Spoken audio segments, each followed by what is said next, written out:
아모스 7장 10절로 17절을 통하여 하나님께서 말씀하십니다. 때에 베델의 제사장 아마시아가 이스라엘 왕 여로보암에게 기별하여 가로되 이스라엘 족속 중에 아모스가 왕을 오반하나니 그 모든 말을 이 땅이 견딜 수 없나이다. 아모스가 말하기를 여로보암은 칼에 죽겠고 이스라엘은 정령 사로잡혀 그 땅에서 떠나겠다 하나이다 하고 아마샤가 또 아모스에게 이르되 선견자야 너는 유다 땅으로 도망하여 가서 거기서나 떡을 먹으며 거기서나 예언하고 다시는 베델에서 예언하지 말라. 이는 왕의 성소요 왕의 궁임이니라. 아모스가 아마샤에게 대답하여 가로되 나는 선지자가 아니며 선지자의 아들도 아니요 나는 목자요 뽕나무를 배양하는 자로서 양떼를 따를 때에 여호와께서 나를 데려다가 내게 이르시기를 가서 내 백성 이스라엘에게 예언하라 하셨나니 이제 너는 여호와의 말씀을 들을지니라. 네가 이르기를 이스라엘에 대하여 예언하지 말며 이삭의 집을 향하여 경계하지 말라 하므로 여호와께서 말씀하시기를 네 아내는 성읍 중에서 창기가 될 것이요 네 자녀들은 칼에 엎드러지며 네 땅은 줄 띄워 나누일 것이며 너는 더러운 땅에서 죽을 것이요 이스라엘은 정령 사로잡혀 그 본토에서 떠나리라 하셨느니라. 아멘. 오늘도 우리의 신앙 성경적인가 시대적인가 하는 제목으로 하나님의 말씀을 듣겠습니다. 역사 이래로 시대와 시대를 이어서 아마샤와 같은 거짓 신앙의 지도자들이 존재해 왔습니다. 신구약 성경을 주의 깊게 살펴보면 이들의 활동이 얼마나 다양했었는가를 보게 되고 그로 말미암아 하나님의 영광이 훼손되는 것은 기본이고 그에 더불어 순진한 하나님의 백성들의 영혼은 죄에 팔리게 되었습니다. 거짓 일꾼들이 없었던 시대는 한순간도 없었습니다. 그런데 거짓 선지자에 관한 이 주제는 이제 오늘날은 교회 시대인 고로 거짓 선지자가 아닌 거짓 목사들 또는 싹군 목사들의 문제로 치환되는 것입니다. 우리는 이 주제와 관련하여 어리석은 감성에 이끌려서는 안 되고 신중에 신중을 기하면서 매우 이성적으로 다루어야 합니다. 왜냐하면 이것은 무엇보다 우리의 구원과 직결되는 매우 중요한 주제인 것이고 실제로 성경도 여러 부분에서 거듭 강조하는 방식으로 부단히 경계하고 있기 때문입니다.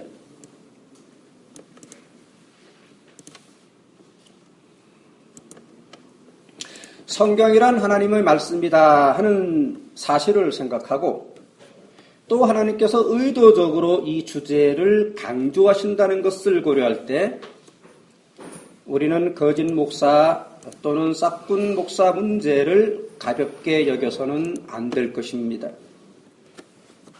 이 주제를 외면하는 것은 자신이 하나님보다도 더 자비로운 척하는 어리석은 위선자인 것이고 자기에게 제기될 반대와 어려움들 앞에서 미리 기가 죽어서 고개를 숙이는 비겁하고 용기 없는 태도인 것이요. 나아가 자신의 영혼까지도 돌보지 않는 무책임한 자기 기만이라는 것을 깨달아야 할 것입니다. 거짓 목사들이 사방에 득실거리고 있는 오늘날의 현상은 지금 우리가 실제로 처해 있는 극도로 위험한 상황이라는 것을 한시라도 잊어서는 안 되겠습니다. 주변을 둘러보면 정말 적지 않은 현대판 거짓 선지자들이 그야말로 우글거리고 있고 득실거리고 있고 바글거리고 있습니다. 이들의 못된 영향 때문에 많은 성도들이 가엾게도 목자 없는 양같이 유리방황하고 있습니다. 예수님께서 공생의 사역을 시작하시던 때의 유대의 상황이 이러했고 그에 따라 예수님의 마음은 지극히 슬프셨는데 이 나쁜 상황은 오늘날까지도 계속되고 있으며 심지어 더더욱 심해져 있기까지 합니다. 더욱 놀라운 것은 이들 싹군 목사들이 워낙 많다 보니까 하나의 제도권이 형성되어 버렸고 그에 따라 자신들의 활동이 합법화되고 있다는 데 있습니다. 이들은 다수라고 하는 숫자가 많다고 하는 그런 큰 무리를 이룬 가운데 자기네의 가르침은 과거서부터 쭉 이어져 온 것이라면서 소위 전통이라는 것을 내세우는 까닭에 이 전통이라는 깃발을 앞세우는 까닭에 그러한 역사적 전통과 다수를 진리의 척도인 양 착각하는 어리석은 자들이 쉽게 그들의 먹잇감이 되고 있는 것입니다. 신앙생활이란 철두철미 진리를 정도와 준칙으로 삼을 수 있어야 하지만 아무래도 이 문제에 있어서만큼은 전문가들보다는 열악할 수밖에 없는 것이 청중의 형편인지라 거짓 목사들이 추구하는 온갖 수단들에 쉽게 걸려들고 있는 모습인 것입니다. 그러나 사실 성도들로서도 조금만이라도 주의 깊게 그네들의 주장과 행동을 잘 살펴보게 되면 무엇이 옳고 무엇이 그른가를 충분히 분별할 수 있을 것이고 그리하여 자신의 영혼을 지켜낼 수 있는 것입니다. 왜냐하면 복음이란 성경 지식에 대한 올바른 해석과 확신으로 이끌어주시는 원천이신 성신께서 그의 속에 진실성과 순수성, 방향성과 건전성을 활성화시켜 주시기 마련인 때문입니다. 그에 따라 그로 말미암은 분별력을 행사하는 것은 성도에게 주신 하나님의 특권이요 은혜를 입은 하나님의 백성이라면 누구나가 누리도록 되어 있는 마땅한 권리입니다. 이 사활적으로 중요한 분별, 분석의 의무를 무시한 채 옛사람에 의한 육체적 종교성이 이끄는 대로 자신의 신앙을 세워 나갈 경우 100이면 100, 싹군 목사들의 밥이 되기 십상이고 따라서 구원을 받은 사람들에게서만 가능한 하나님과 교제를 누리는 행복한 삶은 결코 맛보지 못하게 될 것입니다. 성경은 어느 시대이든지 거짓 목사, 싹군 목사들이 득실거리기 마련이라고 단호히 선포합니다. 먼저 사도 베드로의 경고를 보겠습니다. 그는 베드로후서 2장 1절로 3절에서 그러나 민간에 또한 거짓 선지자가 일어났었나니 이와 같이 너희 중에도 거짓 선생들이 있으리라. 저희는 멸망케 할 이단을 가만히 끌어들여 자기들을 사신 주를 부인하고 임박한 멸망을 스스로 취하는 자들이라. 여럿이 저희 호색하는 것을 쫓으리니 이로 인하여 진리의 도가 회방을 받을 것이요 저희가 탐심을 인하여 지은 말을 가지고 너희로 일을 삼으니 저희 심판은 옛적부터 지체하지 아니하며 저희 멸망은 자지 아니하느니라. 여기에 보면 이단을 끌어들이고 주를 부인한다고 했는데 이 부분을 잘 해석할 수 있어야 합니다. 이것은 예수님을 직접 대놓고 부정하는 그런 모습만을 가리키는 것은 아닙니다. 그렇다고만 생각한다면 매우 어리석은 것입니다. 정확하게 말해서 예수님 자신보다도 다른 것을, 예수님 자신보다도 부수적인 것을 소중하게 여기고 추구하도록 그렇게 가르치는 일체의 것들이야말로 사실상 이단을 끌어들이고 주님을 부정하는 행위가 되는 것이기 때문입니다.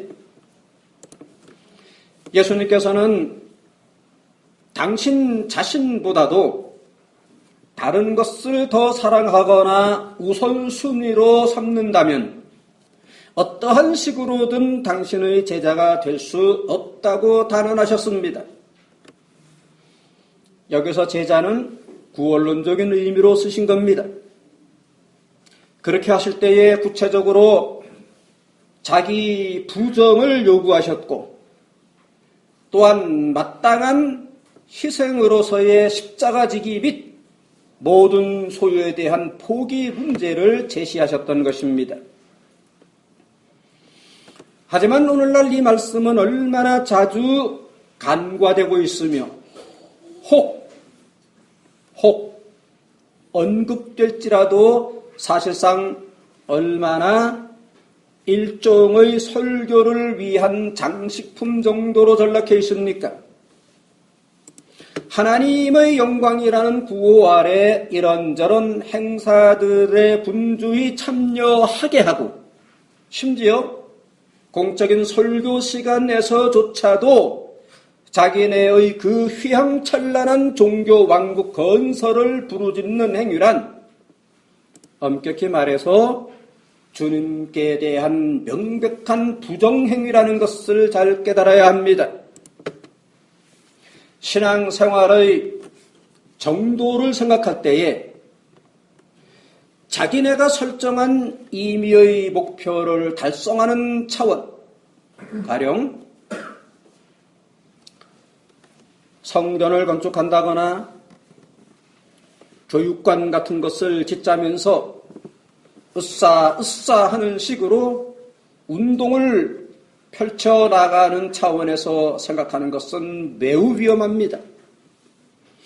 기독교 신앙의 본질은 초지일관 하나님께서 베풀어 주신 은혜에 대한 고백, 그 은혜에 대한 감사, 그 은혜에 대한 경외 및 이러한 토대 위에서 세워나가는 충성스러운 신실성 차원에서 성립되는 것이기 때문입니다. 여기에 초점을 맞추지 않는 말씀 선포와 여러 가지 성경 교육들, 그에 따라 하나님께 대한 경외와 감사와 고백이 일상의 삶의 현장에서는 희미한 안개처럼 아른거리기만 할 뿐임에도 불구하고 그러한 사람들을 잔뜩 끌어모아 우리 교회라고 하는 인간의 왕국을 건설하는 데에 집중하는 목사들에 대해서는 단호히 사건 목사 또는 직업 목사라는 낙인을 찍어도 별반 무리가 없는 것입니다. 일상의 삶 속에서 주님 자신보다도 다른 것을 더 애지중지하게 하고 주님 자신보다도 다른 것에 더 애착을 가질 수밖에 없도록 그런 수준, 그런 정도에서, 그런 차원에서 복음의 진리를 다루는 것은 사실상 주님을 부정하는 행위입니다.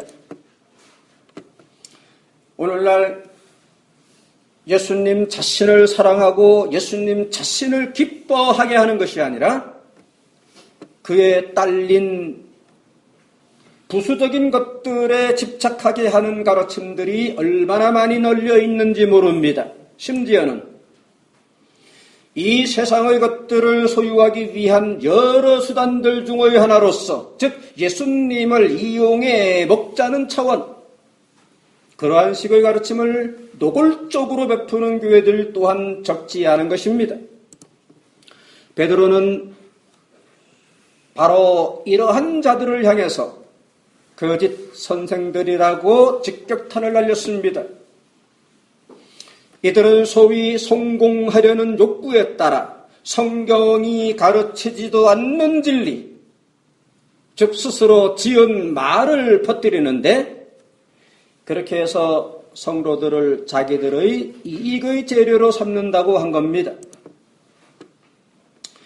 여기 저희가 탐심을 인하여 지은 말을 가지고 너희로 이를 삼으니라고 한 경고를 주목하십시다. 저희가 자기들의 탐심을 인하여 성경에도 없는 지은 말을 가지고 너희를 이익의 재료로 삼는다. 이런 뜻입니다. 게다가 이러한 사건들은 어쩌다 한 번 나타나는 것이 아니라 항상 있는 법이라고 했습니다. 과장법이 아닙니다. 이들에 의하여 연약한 그리스도인들이 미혹을 받아 타락하게 되는 일이 역사 이래로 빈번히 일어났고 현재도 계속되고 있고 미래에도 더더욱 상황은 나빠질 것입니다. 이들에 의하여 거룩한 진리의 도가 회방을 받게 되는데 이는 싹군들이 욕심으로 잔뜩 부풀어 있는 자신의 배를 채우는 이익의 재료로 성도를 대하기 때문입니다. 목사의 직분을 직업의 일종으로 삼으면 싹군입니다. 지금 베드로가 여기서 민간해라고 한 표현은 옛적부터라는 의미인데, 즉 이제까지의 신앙적 삶의 역사 속에서라는 겁니다. 지금 베드로는 구약시대 때부터 이스라엘 백성 속에서 기생하였던 거짓 선지자들을 상기시키고 있습니다. 거짓 선지자들은 어느 시대에나 항상 있어 왔습니다. 이들이 존재하지 아니한 때는 결코 없었습니다. 베드로는 이 문제의 심각성을 일깨워주려고 구약시대 때 거짓 선지자로서의 문을 활짝 열어젖힌 발람의 경우를 실례로 제시합니다. 민수기에 등장하는 발람은 대표적인 거짓 선지자였습니다. 발람은 불의의 삭슬을 얻기 위한 일념에 사로잡혀 여호와의 말씀을 고의적으로 저버린 싹군 선지자의 전형입니다. 구체적으로 보겠습니다. 저희가 바른 길을 떠나 미혹하여 부올의 아들 발람의 길을 쫓는도다. 그는 불의의 삭슬을 사랑하다가 자기의 불법을 인하여 책망을 받되 말 못하는 나귀가 사람의 소리로 말하여 이 선지자의 미친 것을 금지하였느니라. 여기 끝부분에서 이 선지자의 미친 것이라고 한 표현은 얼마나 놀랍습니까? 신약 성경에서 이 미쳤다라고 한 명사는 여기서 딱 한 번만 나오는데 이것을 좀 더 정확하게 옮기면 광기 또는 격분이라고 해야 합니다. 영어 성경은 실제로 그렇게 번역했습니다. 겉으로 보기에 발람은 평범한 선지자였습니다. 하지만 그의 속마음은 불의의 삭스에 대한 애착에 온통 사로잡혀 있었습니다. 재물과 명예를 얻으려는 집념이 강력했던 것이고 그것의 성취를 위해서 하나님의 말씀을 활용해 먹는 사람이었다 하는 말입니다. 베드로는 지금 그와 같은 제2, 제3의 발람들, 그래서 제2의 아마샤, 제3의 아마샤들이 저쪽의 다른 세계가 아닌 지금 이쪽 기독교 안에 득실거린다면서 경고하는 것입니다. 오늘날의 상황에 적용해 보자면 허구한 날 주야장창 성전 건축을 부르짖고 그래서 땅을 사들이고 건물을 사들이고 그에 따라 11조 종교세 헌금을 필두로 갖가지 명목의 헌금을 내라고 선동하는 목사들입니다. 설교자는 지금 주관적인 판단을 객관화시킨다거나 빙산의 일각에 불과한 것을 침소봉대하고 있는 것이 아닙니다. 그래서는 안 되는 것이지 않겠습니까? 이 엄중한 예배의 설교 시간에 하나님의 말씀을 대언 선포해야 하는 시간에 말입니다. 단지 성경의 진리를 깨달은 바에 따라 그리고 역사 속에서 교회를 개혁한 개혁자들로부터 그러한 가르침을 계승받은 데에 따라 오늘날의 현실을 분별하는 것이고 오늘날 교회의 실제 상황을 분석하고 평가하고 있을 따름입니다.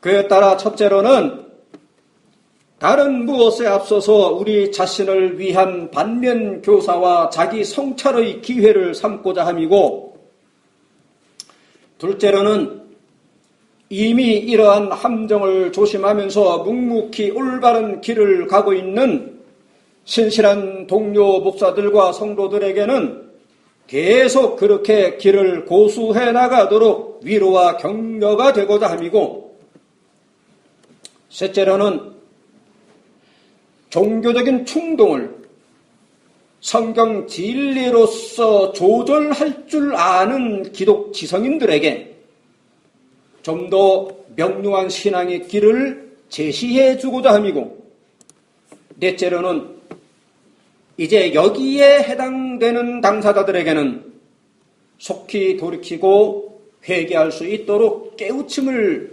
주고자 함인 것입니다. 지금이 무슨 시대입니까?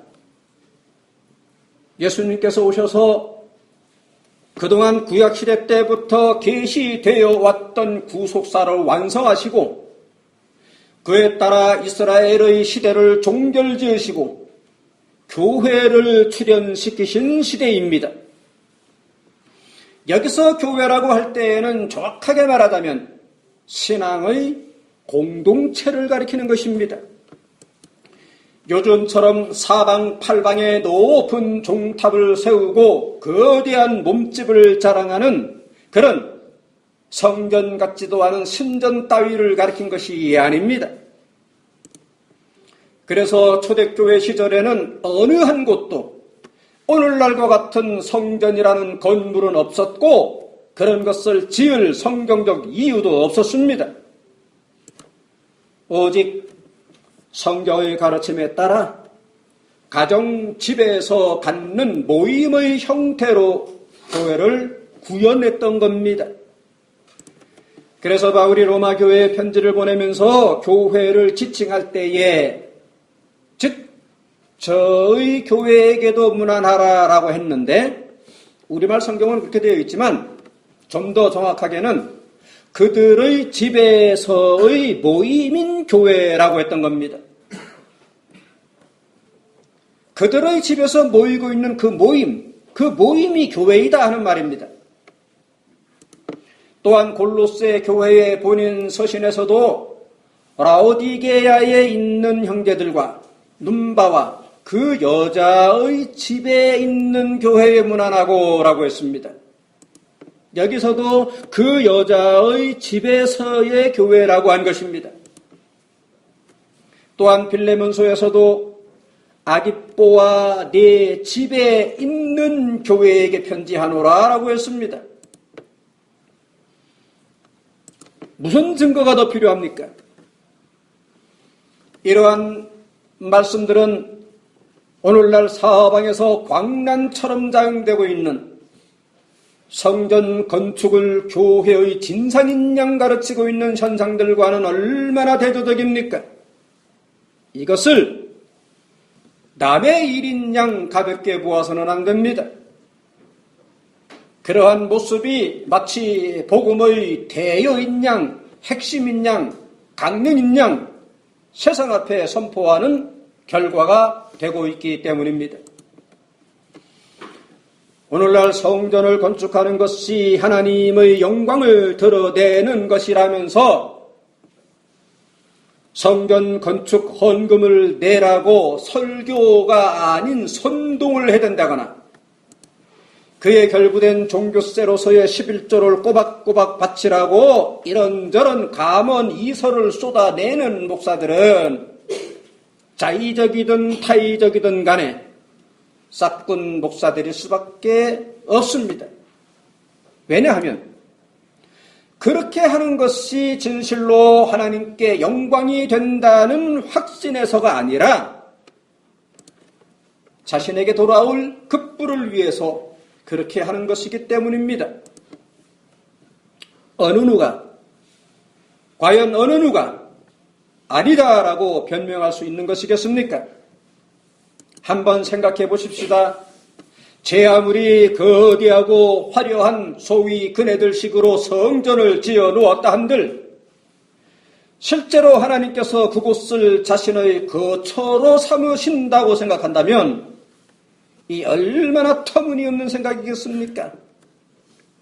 상식이 이렇게 명백함에도 불구하고 왜 그렇게도 실제로는 성전이 결코 될 수 없는 마치 저 그리스의 아테네 신전과도 같은 그런 성전 아닌 신전들을 지어대는 것입니까?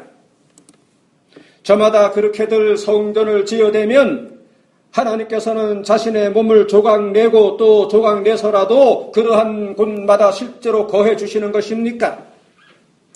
하나님은 전능한 분이시니까 능히 그렇게 하실 수 있는 분이시라는 것입니까?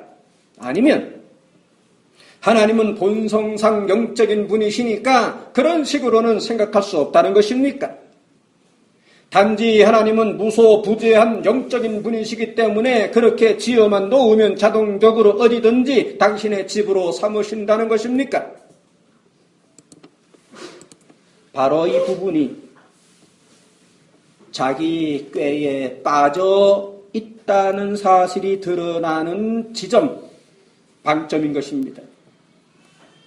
하나님은 본성이 영적 존재이신데 그런 하나님께서 무슨 주무셔야 하고 잡수셔야 하는 거처가 필요하겠나 싶은 절대적 진리에 그들도 부딪히기 때문입니다.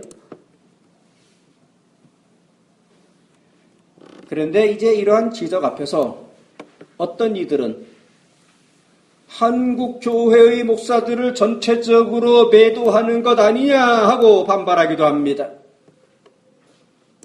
무슨 깨달음이 그렇게 자신만만해서 반발하는지 모르겠지만 그러면 전체적으로 매도한다고 할 정도로 한국 교회의 대체적인 현상이 그러하다는 데 대한 객관성만큼은 동의하는 것이겠습니다. 신앙생활에서 무엇이 기준이 되어야 하는 것이겠습니까? 자신의 그 어설픈 개인적 동정심이나 자비시험이어야 합니까? 아니면 자기 자신도 비판의 대상이 되고 있기 때문입니까? 신앙의 기준은 단연코 성경입니다.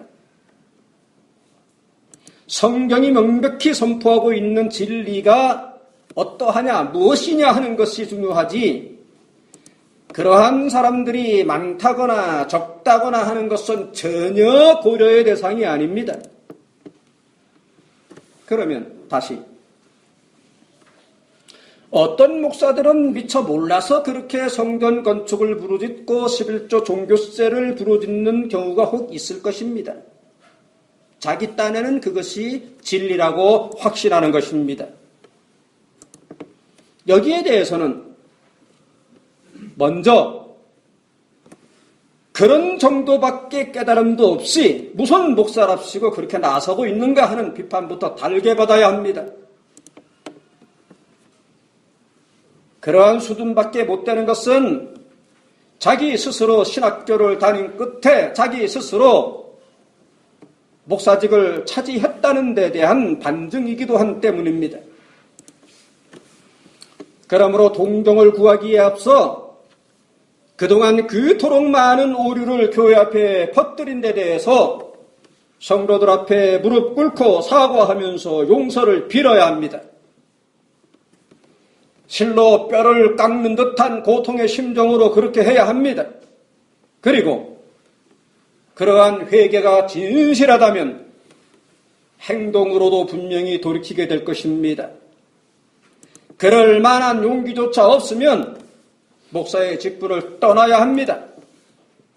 그것은 자신의 영혼도 살리고 자기로 말미암아 미혹에 빠지게 될 성도들의 영혼도 살리는 그 일입니다. 자기 하나 없다고 하나님의 복음이 멈춘답니까? 하지만 대부분의 경우는 계속 고집을 피우면서 돌이키지 않는 것이 현실입니다.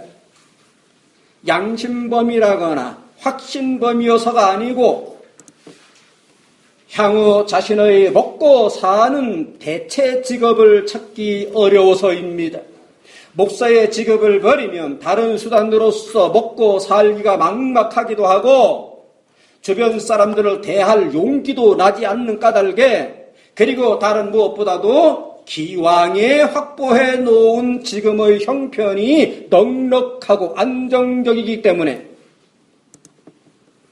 그동안 자신이 애써서 조성해 놓은 기독권인 양 여겨서 목사직을 계속 붙들고 나가는 경우들이 적지 않습니다. 하지만 그것은 실로 거짓말을 고지 듣는 어리석은 대중들의 영혼을 계속 착취하는 무서운 죄악이라는 것을 명심해야 합니다. 이러한 때문에 오늘날에도 여전히 현대판 발람의 후예들이 다수를 이루어 주도권을 잡고 있고 자신들의 악한 영향력을 대중 성도들에게 끼치는 가슴 아픈 상황이 벌어지고 있는 것입니다.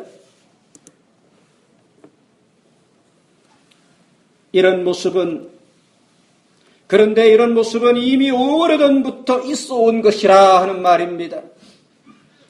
가령 아시아 7교회 중의 하나인 버가모 교회에도 이 발람의 후예인 니골라단이 등장했던 모습이 그렇습니다. 즉 요한계시록 2장 14절로 16절에 보면 그러나 네게 두어 가지 책망할 것이 있나니 거기 네게 발람의 교훈을 지키는 자들이 있도다. 발람이 발락을 가르쳐 이스라엘 앞에 올무를 놓아 우상의 제물을 먹게 하였고 또 행음하게 하였느니라. 이와 같이 네게도 니골라당의 교훈을 지키는 자들이 있도다. 그러므로 회개하라. 회개하라. 그리하지 아니하면 내가 네게 속히 임하여 내 입의 검으로 그들과 싸우리라라고 한 것입니다. 거짓 목사들은 시대를 구별하지 않고 항상 등장합니다. 반복하지만 거짓 목사 혹은 사꾼 목사들은 역사가 존재하는 한 어제나 오늘이나 항상 변함없이 존재해왔고 존재하고 있고 앞으로 시간이 흐를수록 더더욱 기승을 부리며 나타날 것입니다. 이들은 겉으로는 하나님의 영광을 위하여 산다고 요란 법석을 떨지만 결과를 점검해 보면 지금까지의 활동을 되돌아보면 그야말로 입만무성한 무화과 나무와도 같아서 어느 부분으로든지 어떤 모습으로든지 하나님께서 영광을 받으셨다는 데 대한 열매를 증거로서 내어놓지 못합니다.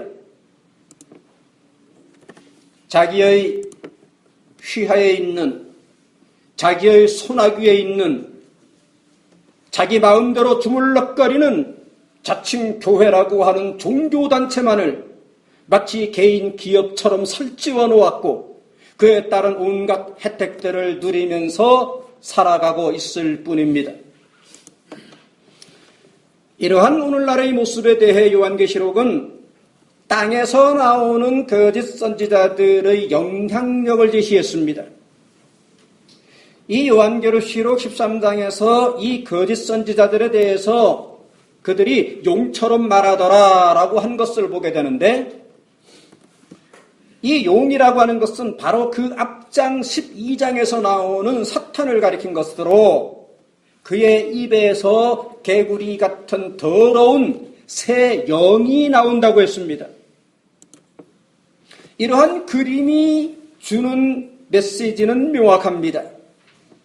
한눈에 척 보기에도 이것은 거짓 선지자가 자신의 입으로 거짓 교훈을 가르치는 것을 통하여 하나님의 백성들을 타락시키는 모습인 것입니다. 그가 이렇게 할 때에 할 수만 있으면 이미 택함을 입은 자들까지도 미혹시켜 보려고 온갖 희한한 이적을 행한다고 했던 겁니다. 그렇게 하면 신기한 것만 보면 무조건 하나님의 역사라고 받아들이는 경향의 미숙한 자들이 쉽게 걸려들기 때문입니다.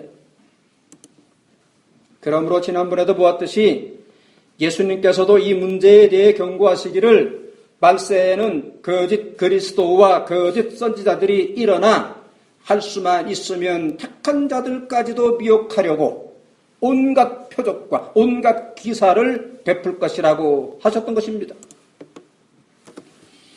거짓 선지자들에 대한 이 같은 경고를 사도 요한 역시 다음과 같이 들려주고 있습니다. 사랑하는 자들아, 영을 다 믿지 말고 오직 영들이 하나님께 속하였나 시험하라. 왜냐하면 많은 거짓 선지자가 세상에 나왔음이니라. 여기 보십시오. 거짓 선지자가 장차 세상에 나올 것이다 라고 한 것이 아니라 이미 벌써 세상에 나왔도다라고 했습니다. 이렇게 요한의 시대 때부터 이미 많은 거짓 선지자가 활동을 했습니다. 그냥 거짓 선지자라고만 한 것이 아니라 수량 형용사로 수식하여 많은 거짓 선지자라고 했습니다. 그러므로 누군가가 나서서 내가 목사요 하고 주장할 때에 무조건 받아들일 것이 아니라 그들의 영이 진실로 하나님께 속한 영인지 필히 시험해 보아야 한다는 경고인 것입니다. 벌써 초대교회가 막 형성되기 시작하던 요한의 시대 때부터 상황이 그랬다면 지금은 얼마나 더 나빠져 있는 것이겠습니까?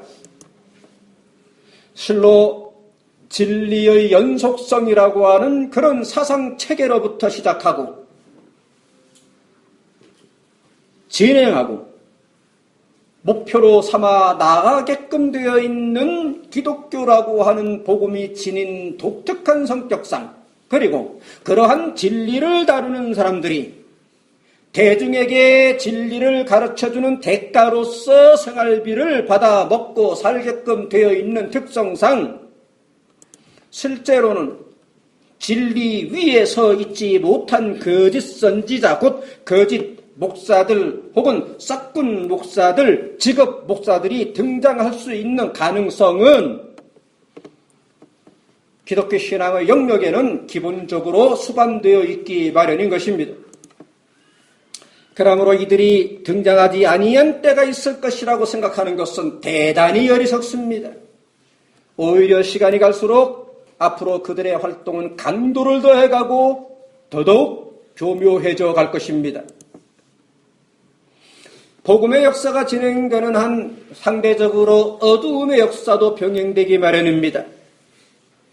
그러할 때에 거짓 목사들이 자기를 선한 목자인 척 위장하고 나타나는 까닭에 상황은 한층 복잡해지고 그로 인한 해악도 심각해집니다. 지금 목사들은 공통적으로 양의 옷을 입음으로 자신을 광명의 천사인 양 꾸미기 마련입니다. 가짜는 자신이 가짜이기 때문에 기본적으로 자신이 진짜인 것처럼 더 신경 써서 위장하는 것은 당연합니다. 그에 따라 이들의 실체를 파악하기가 쉽지는 않습니다. 이 문제는 바울이 고린도 교회를 위해 다음과 같이 일깨워준 데서도 여실합니다. 저런 사람들은 거짓 사도요 괴휼의 역군이니 자기를 그리스도의 사도로 가장하는 자들이니라. 이것이 이상한 일이 아니라 사탄도 자기를 광명의 천사로 가장하나니 그러므로 사탄의 일꾼들도 자기를 의의 일꾼으로 가장하는 것이 또한 큰 일이 아니라 저희의 결국은 그 행위대로 되리라. 여기도 보십시오. 지금 거짓 사도요 괴휼의 역군인 자가 놀랍게도 무엄하게도 그리스도의 사도인 양 가장했다고 했습니다. 더욱이 바울은 이렇게 사탄이 광명의 천사로 의의 일꾼으로 가장하여 나타나는 데 대해 그렇게 큰 일이 아니다라고 경고합니다. 특별한 일이 아니라는 겁니다. 즉 항상 있는 일이라는 의미요 늘 있기 마련이라는 것입니다.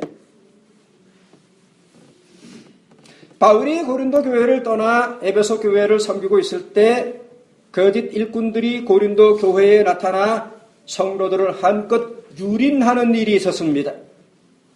거짓 사도들은 사도 바울은 제도권 교단을 벗어나 있지만 자기들은 예루살렘 계통에 서 있는 정통성을 갖춘 교단의 사역자들이라고 주장하면서 그러한 것을 우습지도 않게 권위로 내세워 성도들을 주장하고 다스리고 명령하고 착취했습니다. 바울은 당시로서는 어리고 어린 고린도 교회의 형편을 생각하여 성도들에게 물질 부담의 어려움을 끼치지 않으려고 자비량하면서 교회를 섬겼지만 싹군 목사들은 자기네의 권위를 앞세워 마치 당연하다는 듯이 성도들을 착취하고 그들 위에 군림하였던 것입니다. 그러면 그런 터무니없는 상황 속에서 고린도 교회 성도들이 왜 이들에게 당했는가 할 때에 무엇보다도 지식 체계가 희박했기 때문인데 그러한 까닭에 그들은 스스로 노예 근성에 빠지게 되었고 스스로 그들에게 기었고 그들을 추앙하면서 섬기었기 때문입니다. 즉 예루살렘 라인의 지도자들이 자기들에게 명령하고 지시하며 나서게 되자 그러한 모습 속에서 무슨 하나님의 권위가 부여되어 있는 양 생각하고는 스스로 알아서 자발적으로 종이 되었던 겁니다.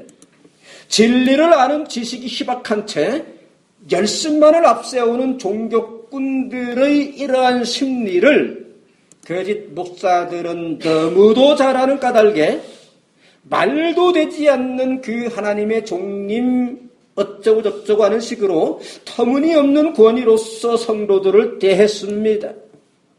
물론 다른 한편으로는 광명의 천사인 듯이 치장하였던 것도 당연합니다. 예수 그리스도께서는 장차 이러한 거짓 선지자들이 백성을 미혹하기 위해서 자기들을 철저하게 위장하고 나타날 것이라면서 각별히 경계하셨습니다. 거짓 선지자들을 삼가라. 양의 옷을 입고 너희에게 나와오지만 속에는 노략질하는 이리로다. 지금 여기 속에는 노략질하는 일이라고 하신 이 부분 얼마나 무섭고도 두려운 말씀입니까? 예수님은 하나님의 백성을 노략질하는 못된 거짓 선지자들이 일어날 것에 대해 확신하셨습니다. 지금 예수님은 그들이 양의 옷을 입는 위장수를 발휘하고 그러한 모습으로서 다른 곳이 아닌 바로 우리 자신에게로 나아온다고 경고하신 겁니다. 거짓 선지자들은 양의 옷을 입습니다. 그리고 다른 곳이 아닌 교회로 들어옵니다. 그래서 지금도 사꾼 목사들이 교회를 장악하고 있는 현상이 도처에 펼쳐져 있는 겁니다. 실로 지금 목사들은 공상과 상상의 허상적 존재인 것이 아니라 바로 우리 앞에, 뒤에, 그리고 좌편에, 우편에 실제로 존재하면서 온갖 방법을 다 동원하여 우리의 영혼을 갉아먹고 있습니다. 이들은 겉으로는 구원이 어쩌고 저쩌고 하지만 정작 그 목회하는 모습을 보면 실상 성도의 구원에는 안중에도 없습니다. 성도들 개개인 영혼의 건강에 대해 관심을 갖지 않습니다. 이들의 관심은 항상 성도들을 많이 모아들이고 그들로부터 헌금을 많이 내게 하고 그렇게 모은 돈으로 이런저런 사업을 벌이고 봉사라는 명분하에 한 푼의 임금도 지불치 않고 종교 조직에 충성하게 하고 그러한 조직에 묶어 있는 데에만 집중되어 있습니다. 그렇게 해서 교회가 커지게 되면 상대적으로 자신들의 떡고물이 커지기 마련이고 무사람들로부터 위대한 하나님의 종이라는 높임을 받게 되기 때문입니다. 이러한 거짓 목사들이 지금 우리들 안에 곧 교회들 속에 있는 겁니다. 사꾼 목사들의 활동 무대는 세상이 아니요 바로 교회입니다. 그러므로 성도들로서는 정신을 똑바로 차려야 합니다. 성경을 통해서 깨달은 진리의 말씀을 붙잡고 나아가는 그런 형식이 아니고 소위 유명하다고 알려진 자칭 신령한 목사를 의지하고 그에게 빌붙어 있는 데서 자신의 구원이 안전한 양 생각하는 것은 정말 어리석습니다. 지난번에도 보았듯이 사도 바울은 내가 떠난 후에 흉악한 이리가 너희에게 들어와서 그 양떼를 아끼지 아니하며 또한 너희 중에서도 제자들을 끌어 자기를 쫓게 하려고 어그러진 말을 하는 사람들이 너희 중에서도 일어날 줄을 아노니 라고 경고했습니다. 목사가 어느 날 갑자기 작정을 하고 싹군이 되는 경우는 극히 드뭅니다.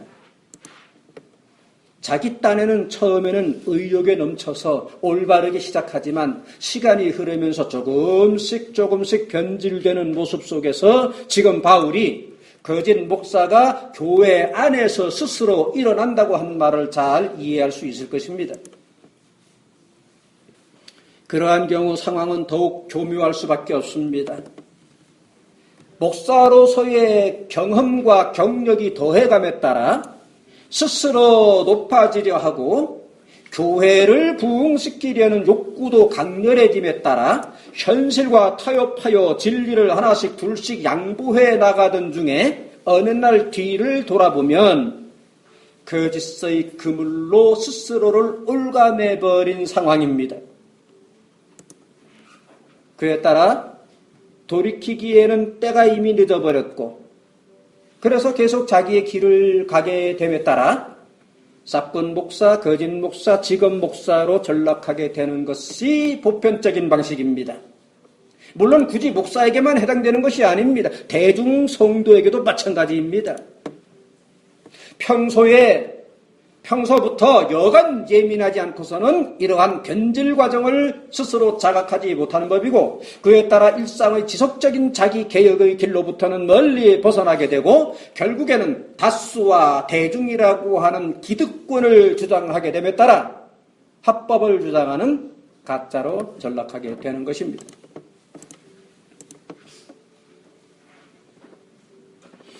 거짓 목사들은 성경의 절대적인 진리 앞에서조차 절대적 진리 앞에서조차 어중간한 태도를 취하고 교회의 부흥이라는 명분 아래 세상의 상업주의 방식들을 교회 속으로 끌어들입니다. 그러한 태도는 자신이 공적으로 고백한 신앙 고백에 대한 실천의 문제 앞에서 미적미적거리는 사람들로부터 높은 점수를 받습니다. 거짓 목사들은 겉으로는 하나님의 주권 운운하지만 실제로는 성도들로 하여금 자기를 신처럼 받들게 하고 자기의 주관적인 종교심을 신앙의 척도로 여기게 하고 결국에는 세상을 추종하는 사람으로 계속 살아가도록 뒷받침해 줍니다. 주위의 모습에서 이러한 경우들이 결코 적지 않습니다. 입술로는 주님을 위해서 산다고 강변하지만 실제로는 여전히 세상을 끌어안고 사는 사람들이 많이 있는데 거짓 목사들은 이러한 사람들의 사고방식을 모르는 척 용인하고 심지어는 부추겨 주기까지 합니다. 그러니 한 번에 두 마리의 토끼를 잡으려는 어리석은 사람들, 즉 구원을 받을지라도 세상도 계속 즐기고 싶어하는 사람들로부터 어찌 환영을 받지 않을 수 있는 것이겠습니까? 본디 사람이란 일단 구원의 세계로 발을 옮겨놓게 되면 사탄의 본격적이고도 집중적인 공격 대상이 된다는 사실을 잘 깨달아야 됩니다. 즉 온갖 거짓과 유혹과 미혹에 맞닥뜨리게 되는 것입니다.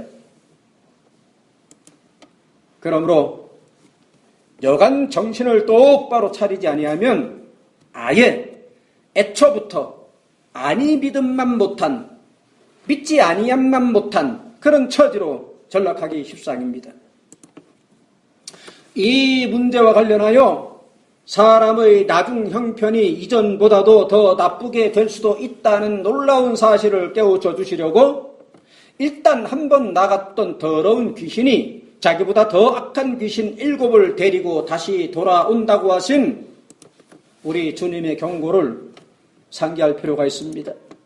거기에 누가복음 11장 24절 25절에 보면 더러운 귀신이 사람에게서 나갔을 때에 물 없는 곳으로 다니며 쉬기를 구하되 얻지 못하고 그러자 이에 가로되 내가 나온 내 집으로 돌아가리라 하고 와보니 그렇게 와보니까 그 집이 소재되고 수리되었거늘 그래서 이에 가서 저보다 더 악한 귀신 7을 데리고 들어가서 거하니 그 사람의 나중 형편이 전보다 더 심하게 되느니라 라고 한 겁니다.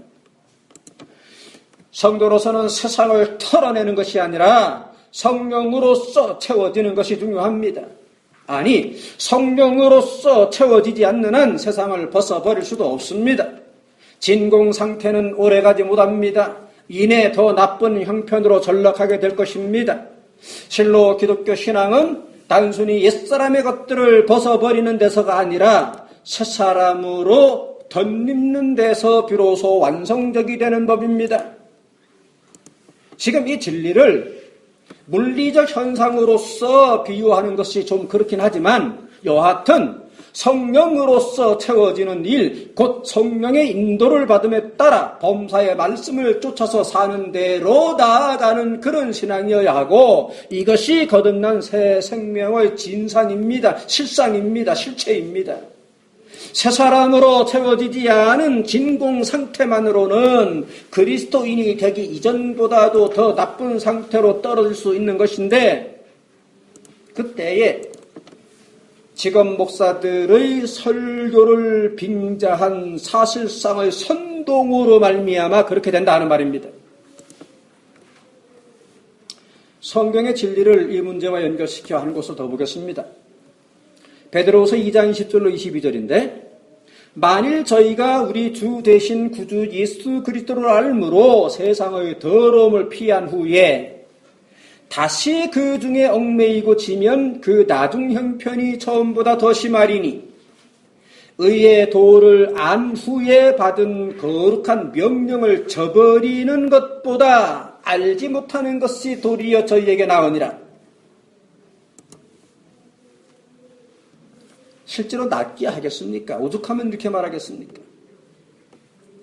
참 속담에 이르기를 개가 그 토하였던 것에 돌아가고 돼지가 씻었다가 더러운 구덩이에 도로 누웠다 하는 말이 저희에게 응하였도다.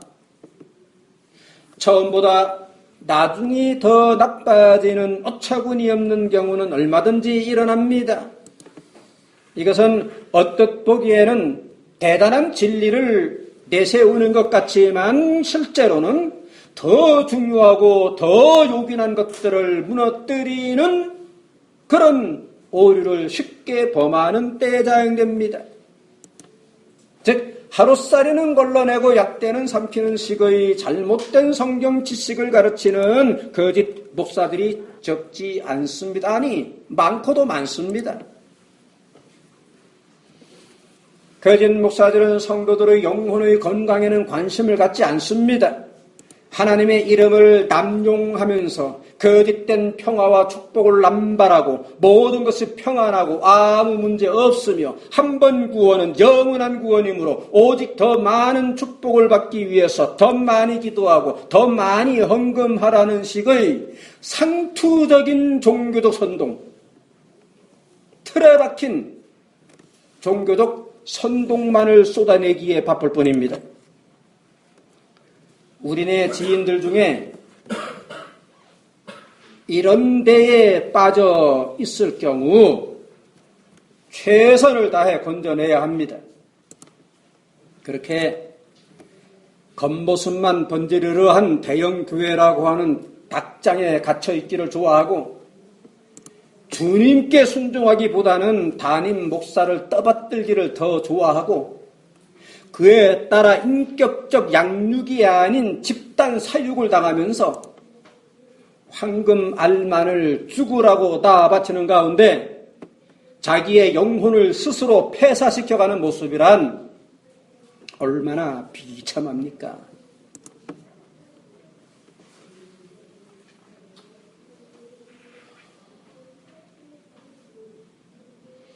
지금 목사들은 예수 그리스도 자신을 사랑하라고 가르치지 않습니다. 말은 그렇게 할지라도 실제로 그들 자신부터가 그렇게 살지 않기 때문에 그것을 중요하게 여기지도 않습니다. 입만 열면 하나님의 축복을 쏟아내면서 배설물과도 같은 세상 것들을 바라보게 만듭니다. 그래야 자기들이 차지할 떡고물이 커지는 것이기 때문입니다. 이들은 성도가 몸과 마음과 뜻과 정성과 힘을 다해서 예수 그리스도님을 사랑하는 문제, 하나님의 형상과 모양을 더더욱 세상 앞에 반영해내는 문제, 성신님의 인도를 받는 문제, 죄는 모양이라도 벗어버리는 문제, 함께 연합되어 있는 지체들을 섬기는 문제, 은혜의 왕노로 타는 실력을 의지하여서 옛사람을 극복해 나아가는 문제, 기타 등등에는 관심이 없고 관심을 가질 수도 없습니다. 싹군 목사들은 하나님의 축복이라고 하는 부도수표를 남발하면서 그러한 것을 좋아하는 사람들을 긁어 모으고 성도라는 신분을 함부로 부여해준 대가로 그들로부터 대접받기를 좋아하고 그들에게 명령하고 지시하고 군림합니다. 다른 교회들과의 공조는 아랑곳 없이 싹쓸이하려는 듯이 패권주의 일색의 경쟁을 지향합니다. 내부 단속에도 공을 들여서 특별기도회, 특별예배, 특별행사, 특별헌금, 특별총동원 주일, 기타 등등 상술 성향의 이벤트 일색입니다. 특별을 좋아하다 보니 특별 면역력에 걸려서 보다 더 큰 특별을 구상해냅니다. 이런 것이 교회의 모습이란 말입니까? 오늘날 성경 진리에 대한 왜곡, 성경 진리에 대한 타협이라고 하는 죄악을 딛고 서지 않았다면 그렇게 커져 있을 수 있는 교회들은 지극히 적습니다. 그러할 때에 여러 가지 도덕적인 타락에 앞서서 성경의 진리를 왜곡하고 변질시키는 것이야말로 명백히 무서운 죄악입니다. 그렇다면 그러한 교회의 목사와 또 함께 짝짝꿍하고 있는 당회에 대해서 또 그들을 추종하고 있는 어리석은 성도들에 대해서 어떻게 평가하는 것이 옳겠습니까?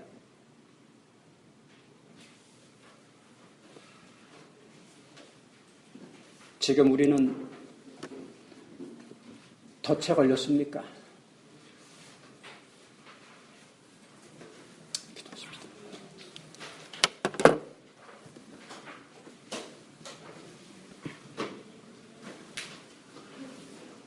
아버지 하나님,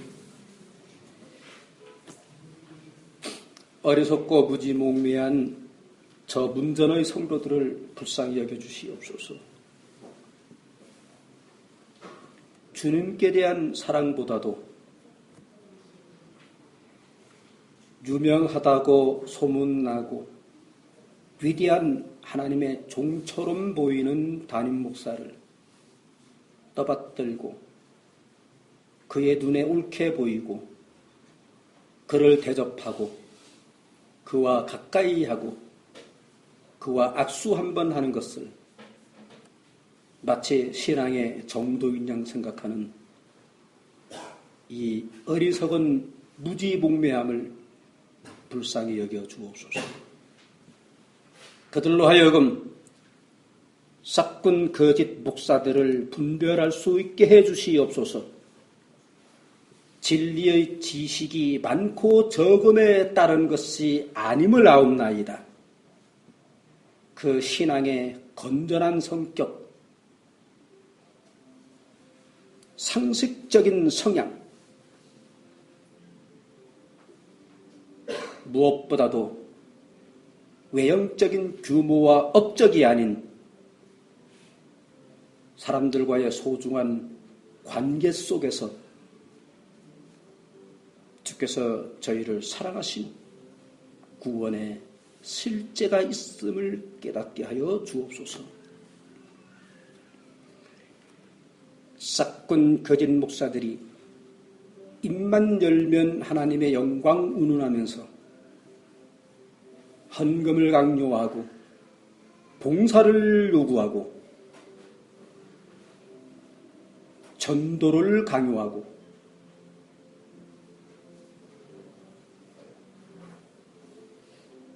그러한 단순하고 어리석은 선동에 속지 않도록 그들이 정작 무엇을 말하지 않는가를 볼 수 있도록 하시옵소서. 그들이 말하는 것에서 참과 거짓을 찾아내기에는 대중들로서의 한계가 있나이다. 하오니 역으로 그들이 정작 무엇을 말하지 않는가 잘 보게 하시어서 자기들의 영혼을 진정 아버지 하나님께 의탁할 수 있도록 은혜를 더해 주시옵소서. 이러한 현실을 이미 깨닫고 아버지께로부터 받은 소중한 보배로운 믿음을 자신들이 서 있는 누구도 알아주지 않는 구석구석에서 이미 오래전부터 순박하게 받들어 나아가는 시대의 남은 7천인들에게도 용기를 주시어서 그들의 그 참된 신앙의 행보에 피곤하여 쓰러 지치지 않도록 주님 힘을 더해 주옵소서. 우리 주 예수 그리스도의 존귀하신 이름 의지하여 기도드립니다.